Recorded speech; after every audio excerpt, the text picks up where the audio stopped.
أعوذ بالله السميع العليم من الشيطان الرجيم بسم الله الرحمن الرحيم والصلاة والسلام على أشرف المرسلين سيدنا محمد وعلى آله وصحبه أجمعين ونعوذ بالله من شرور أنفسنا ومن سيئات أعمالنا من يهد الله فهو المهتد ومن يضلل فلن تجد له وليا مرشدا ونشهد أن لا إله إلا الله وحده لا شريك له ونشهد أن محمدا عبده ورسوله أيتها الأخوات أيها الأخوة أحييكم بتحية الإسلام تحية من عند الله مباركة طيبة السلام عليكم ورحمة الله وبركاته. Bien, j'aimerais remercier infiniment l'association Abshir de cette invitation. Je crois que ça fait, je ne sais pas, une dizaine d'années ou 12 ans que je ne suis pas venu à Poitiers. Ça fait longtemps. La dernière fois que je suis venu et que j'étais invité, mais j'ai plus tellement la date. J'essayais de m'en souvenir. J'ai suivi un tout petit peu ce qui commence à devenir une coutume en France.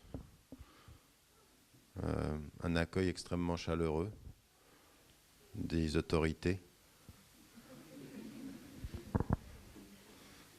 dont je salue dans la salle ceux qui sont là, déguisés.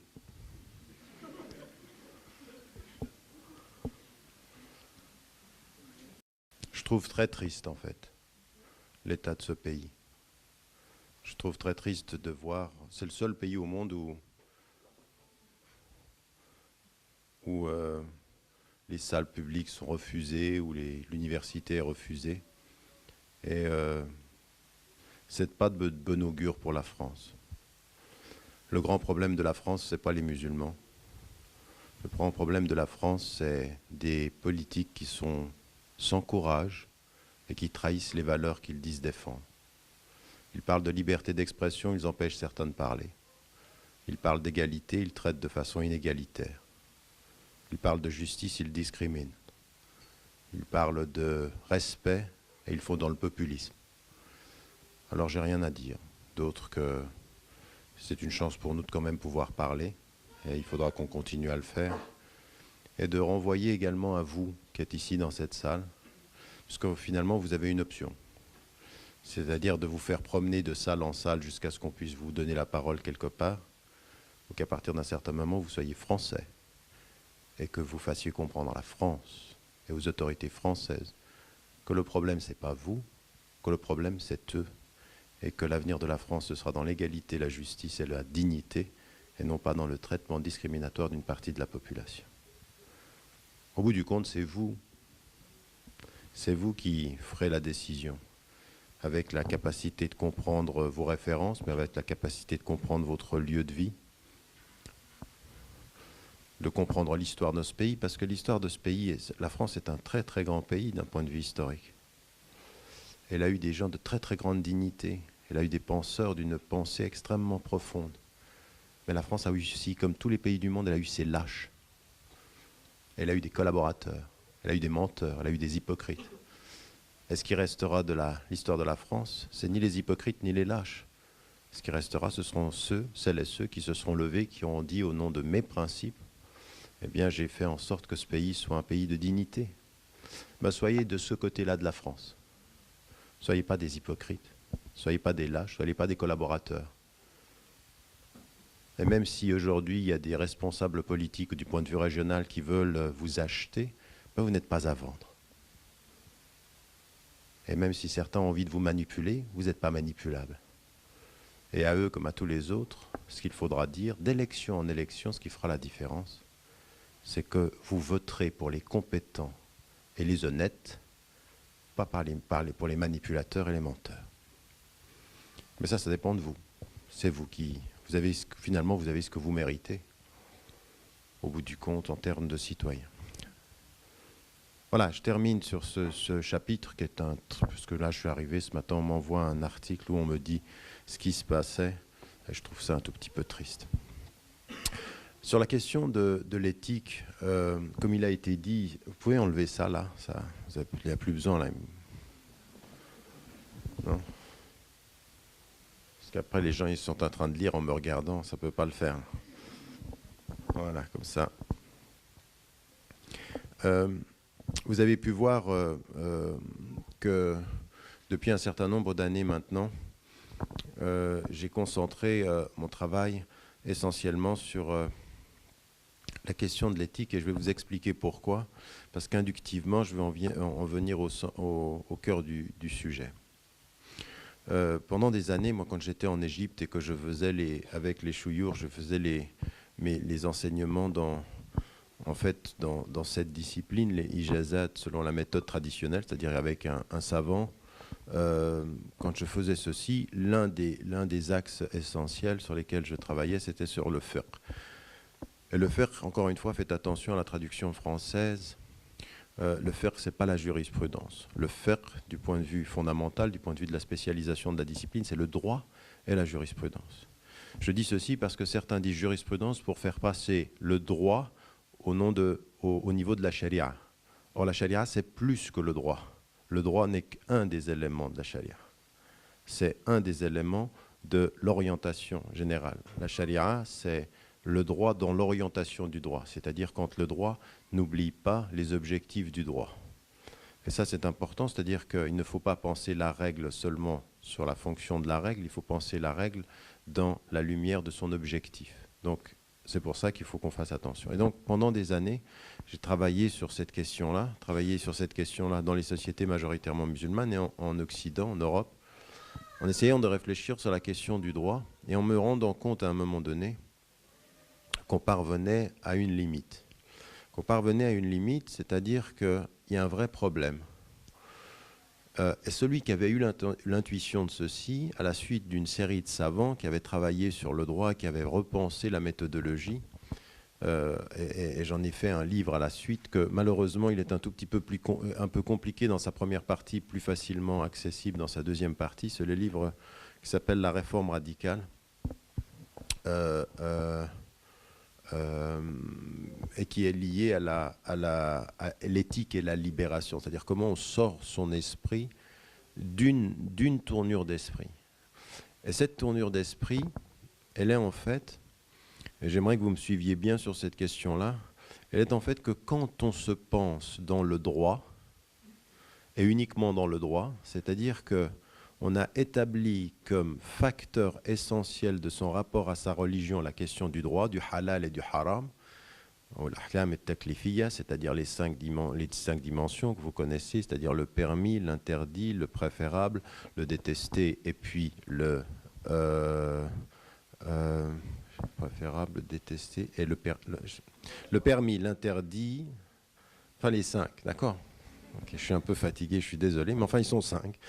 L'interdit, le permis, le détestable, le préférable et l'obligation. Voilà. N'y voyez absolument pas à éviter l'obligatoire. Donc ces cinq éléments-là, quand vous êtes dans cette perspective-là du droit, vous apercevez que par la force des choses, l'étude de la règle façonne l'esprit quant à sa relation au monde. Je vais m'expliquer. En fait, quand vous étudiez les règles, et vous faites ce que les savants ont fait, les premiers savants, ce qu'ils ont fait au niveau des premières générations, ils vont chercher dans les textes, et ça, c'est pas donné à tout le monde, il faut avoir une vision générale du texte, il faut connaître la chronologie, vous pouvez pas prendre le Coran et tirer des règles comme ça. Parce que vous prenez n'importe quelle personne, vous lui donnez le Coran et vous lui dites, voilà, comment tu vas faire pour sortir une règle du Coran? Quand la deuxième sourate du Coran, qui est la plus longue, est révélée 13 ans plus tard elle est révélée 13 ans plus tard, après 13 ans, par rapport aux dernières sourates qui sont révélées au début, donc vous n'êtes plus du tout dans la chronologie. Si vous ne connaissez pas ça, vous êtes perdu. L'ordre du droit est lié à l'ordre de la temporalité de la réflexion. Et si vous ne connaissez pas la temporalité de la révélation, vous ne pouvez même pas sortir une règle. Donc vous n'avez même pas commencé à parler qu'il faut dire à quelqu'un « arrête, tu vas nous embrouiller ». Donc quand on ne sait pas, on n'embrouille pas. La meilleure des choses, le meilleur savant quand il ne sait pas, c'est celui qui dit « je ne sais pas ». Il est savant de son ignorance, c'est déjà un bon savoir. Mais de ce point de vue-là, sur cette dimension de la règle, ce qu'ont fait les savants quand ils ont... Vous m'entendez là ? Oui. Quand ils ont sorti les règles, eh bien, ça façonne un état d'esprit et il y a deux choses qui sont problématiques. si l'on s'en tient au droit et si l'on ne comprend pas que le droit doit s'intégrer à une vision plus importante. Parce que le prophète, il est venu avec une risala, c'est un message. Et le message, quand je viens vers vous là maintenant, je suis en train de vous parler. Vous ne le savez pas, mais depuis que je parle, vous suivez le sens de ce que je dis. Mais pour qu'il y ait du sens dans ce que je dis, je dois suivre dans ce que je dis des règles pour savoir le dire. Vous me suivez? Donc si je commence à parler, je vais vous expliquer ce que je vais dire et je commence par la grammaire. Je vais dire alors le sujet, le verbe, quand il y a un participe passé, il s'accorde avec le COD si celui-ci est... Oui, vous voyez? Si je commence à vous parler comme ça, je commence à façonner un esprit où par la règle, dire oh là là, mais il va nous perdre sur le sens. En fait, vous ne pouvez avoir accès au sens que si nous sommes d'accord sur les règles qui portent le sens. Mais si je passe mon temps à ne vous parler que des règles, on va perdre le sens. Vous m'avez suivi? Et Risala, c'est le message. Et dans Risala, il y a l'ahkam qui font. Et donc il faut faire attention de ne pas être obsédé par les règles qui nous feraient oublier le message. Donc il faut revenir au message et intégrer les règles au message. Et non pas perdre le message par l'hypertrophie des règles. L'hypertrophie des règles, c'est-à-dire l'obsession des règles. Vous m'avez suivi en grammaire là? Eh bien, c'est ça notre problème aujourd'hui. Quand on parle des règles, on a deux problèmes. Le premier problème, c'est que quand on parle des règles, on développe par rapport à l'environnement une attitude qui est une attitude qui va toujours être une attitude de protection. La règle, ce qu'elle façonne dans l'esprit, c'est une limite. D'accord? Tilka hududullah, voilà les limites de Dieu, donc la ta'taduha, c'est-à-dire ce qui nous est dit ici, voilà les limites, ne sortez pas de ces limites. Quand vous êtes en confiance, vous dites ça c'est mon chemin, ça c'est les limites, je ne sors pas des limites. Quand vous êtes en méfiance par rapport à l'environnement, vous mettez les limites, non pas pour ne pas en sortir, mais pour vous en protéger. Oui? C'est-à-dire, suivant où vous êtes, dans une société majoritairement musulmane, vous dites ça c'est les limites, on n'en sort pas. Oui? C'est-à-dire, pas d'alcool, j'en sors pas. Mais quand on est dans un environnement où on n'est pas forcément en majorité, les limites, c'est voilà ce qui va nous protéger. Et l'intelligence qui va ressortir de la limite, c'est deux choses. Quand on est en majorité, on dit attention, tu ne sors pas de là. Ou quand on est en danger, attention, tu ne vas pas là-bas. C'est une attitude de protéger ou d'assiéger.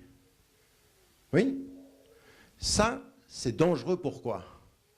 Parce que ça nous fait perdre quelque chose qui est dans le message et pas dans la règle, et qui est essentiel que les savants ont sorti. Quand, par exemple, il dit, regardez ce que dit, c'est-à-dire, il te demande qu'est-ce qu'il leur est permis. C'est-à-dire, il te demande qu'est-ce qu'il leur est permis, et ce que dit le Coran dit, Allah SWT dit au prophète de dire, il lui dit, dis le bien. C'est-à-dire tout ce qui est bon. C'est ce qui est bon. En fait, l'attitude essentielle du Coran, c'est une attitude beaucoup plus positive que la position de quelle est la règle qui m'interdit et quelle est la règle qui m'empêche. C'est le bien d'abord. Ce qui a fait dire chez les savants,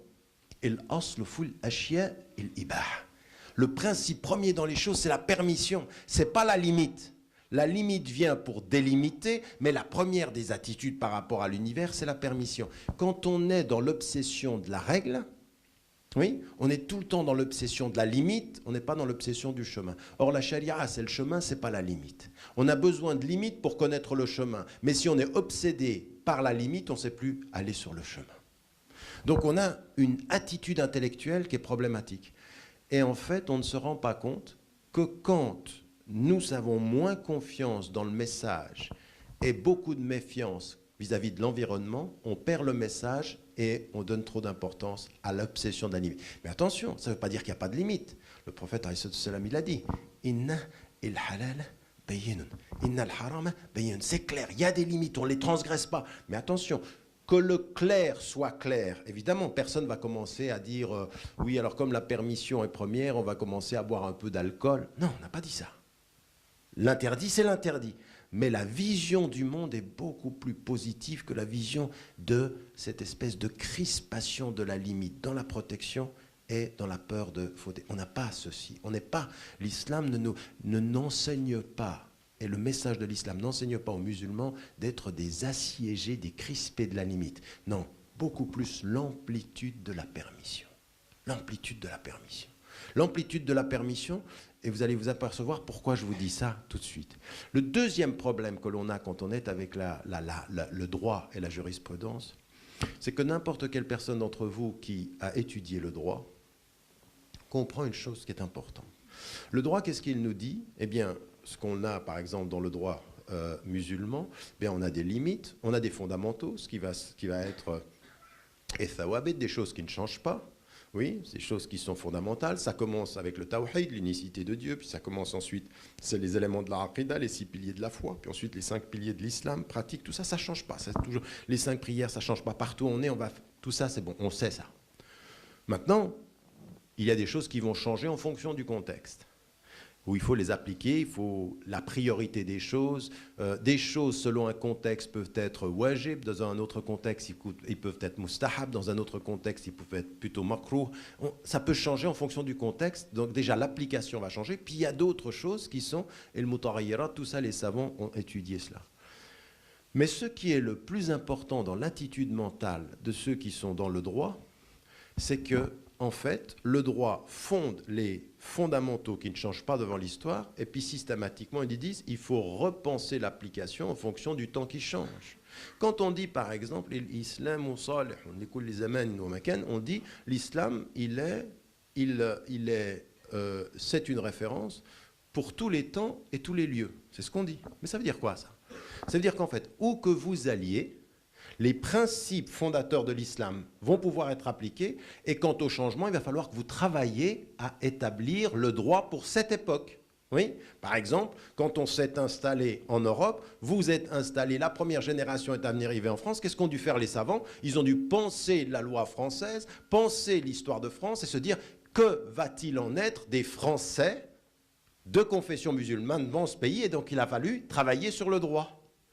Et donc c'est pour ça que vous avez un conseil de la fatwa, vous avez des gens qui réfléchissent, des fuqaha, ils travaillent. Mais quelle est la particularité de ce travail-là? C'est qu'en fait, quand vous pensez le droit, vous êtes toujours en retard sur la réalité. C'est la réalité qui change et vous essayez de rattraper la réalité. C'est-à-dire que la réalité change, par exemple, je vous donne un exemple, très simple, vous allez tout de suite comprendre. Il se trouve qu'en médecine, on réussit maintenant à aller vers le clonage animal. Certains posent la question, jusqu'à où peut-on aller dans le clonage, c'est-à-dire reproduire un individu X d'une espèce animale, jusqu'à ce que certains disent, jusqu'en Angleterre ils le disent, on va bientôt pouvoir cloner des êtres humains. Ce qu'on n'est pas encore... Donc, mais ils disent, on peut y arriver. Question aux savants, quelle est la position de l'islam sur le clonage? Donc la science et le savoir évoluent, mais il faut arriver avec une fatwa qui nous dise quelles vont être les limites. Donc, le droit suit le réel. C'est vrai pour l'économie, c'est vrai pour la médecine, c'est vrai pour toutes les sciences et tous les savoirs humains. Donc, vous avez le monde change et le droit suit. Deux attitudes intellectuelles qui sont le produit d'une pensée qui serait simplement légaliste. Un, elle protège ou elle empêche. Deux, elle suit le monde. Elle suit la réalité du monde. Mais le message de l'islam, il ne nous dit pas ça. Le message de l'islam, il ne nous dit pas « vous suivez le monde ». Ah non. Il nous dit « ce monde-là, il est ce qu'il est, et vous, dans ce monde, vous le changez pour qu'il soit meilleur ». Votre but, ce n'est pas d'être des suiveurs de l'état du monde, c'est d'être des réformateurs du monde. Non seulement des réformateurs du monde, mais des réformateurs de vous-même déjà. Un être humain de foi et de cœur, il se réforme et il réforme. Il n'est pas en train de se dire « je me protège ». Non, je ne suis pas tout le temps dans la protection. Bien sûr qu'il faut que je me protège de ce qui peut me pervertir. Mais je me protège de ce qui peut me pervertir, mais ce qui est bien en moi, il faut que je le sorte pour que je fasse du lieu où je vis un meilleur espace. Et par rapport aux sciences, par rapport à l'économie, par rapport à la culture, je dois être un agent de bien. Donc le message nous dit, attention, ne soyez pas des obsédés du droit dans la protection et dans l'adaptation, soyez porteurs d'un message dans la vision et la réforme et la transformation. Voilà ce que vous devez être. Vous comprenez bien que dans l'histoire de l'islam, à des moments donnés, au tout début, quelle était la force et l'amplitude de ces femmes, ce qu'on appelle les premiers des compagnons, puis ensuite ceux qui les ont suivis. Pourquoi le prophète sallam parle de ces premières 3 générations après lui? Pourquoi? Parce qu'ils ont un message, puis ils ont une vision. Et puis ils ont un message qui les porte, c'est la vision qui les porte. Ils ne sont pas obsédés par la règle qui s'impose, mais par la réforme qui propose. Voilà, on est là et on est des êtres du bien. On va sortir les hommes de la petitesse et de l'étroitesse de ce monde à la grandeur et à la vision de ce monde et de l'autre monde. Il y a quelque chose d'autre au-delà de ce petit monde-là, de nos petits intérêts dans ce monde-là. C'est ça que ça veut dire. Inna lillahi wa inna ilayhi raji'un. Et on est dans cette vision-là. À partir de ça, on se dit, mais où est-ce qu'on va le trouver, ce message? Comment est-ce qu'on va le trouver? Eh bien, 3 axes. Le premier axe, c'est qu'on se souvient que le prophète, il dit lui-même sur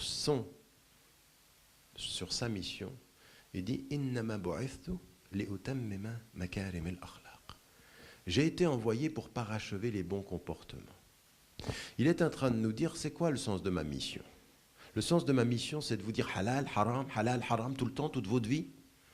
C'est de vous donner l'impression que vous marchez sur des œufs. Ou c'est de comprendre, je suis venu pour parachever les bons comportements. Et quand il dit ça, il dit 3 choses. Il dit, 1, il y avait des bons comportements avant que je vienne. Parce que si on parachève, ou même, ça veut dire je complète. Il y avait avant moi déjà quelque chose. Dans la tradition chrétienne, dans la tradition juive, dans les cultures, je ne suis venu que compléter ce qui m'a précédé. Je n'infirme pas, je confirme le bien. Quant à certains éléments sur lesquels on n'est pas d'accord, on ne sera pas d'accord, mais l'essentiel du bon caractère, il était. C'est la raison pour laquelle, quand on parle du bon caractère, nous, d'un point de vue musulman, on ne fait que répéter ce que des chrétiens connaissent, ce que des juifs connaissent, ce que la nature humaine connaisse. La fitra, là-dessus, on est d'accord. Donc, premier élément, il dit ça. Deuxième élément, il ne dit pas « je suis venu pour vous dire le haram d'abord », mais de faire comprendre que tout ce qui va venir de prière, de jeûne, de vos pratiques, l'essentiel de tout ce qui vient en matière de principes, c'est pas d'être obsédé par les principes, c'est comprendre que les principes sont des moyens du comportement. Vous priez, la prière, pourquoi vous priez? Parce que votre prière va être une formidable protection contre tout ce qui va être la perversité et le mal. En fait, vous priez pour devenir meilleur et pas simplement pour prier. Faites attention, parce que ce qu'il faut, c'est que dans votre prière, vous établissiez le souvenir. Vous priez pour vous souvenir, pas simplement pour dire « j'ai prié ». C'est tellement vrai que même quand vous